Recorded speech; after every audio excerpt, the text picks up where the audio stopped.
terima kasih dari Bapak Wakil dan telah menyampaikan ke Bapak Adi Santoso untuk bantuan ke warga Desa Bukuran, bantuan talut jalan dari Kabupaten Sragen dan sampai ke provinsi.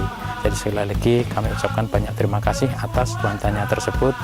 Dengan bantuan tersebut kami selaku masyarakat Bukuran sangat-sangat membantu sekali punya kepada masyarakat di Bukuran ini.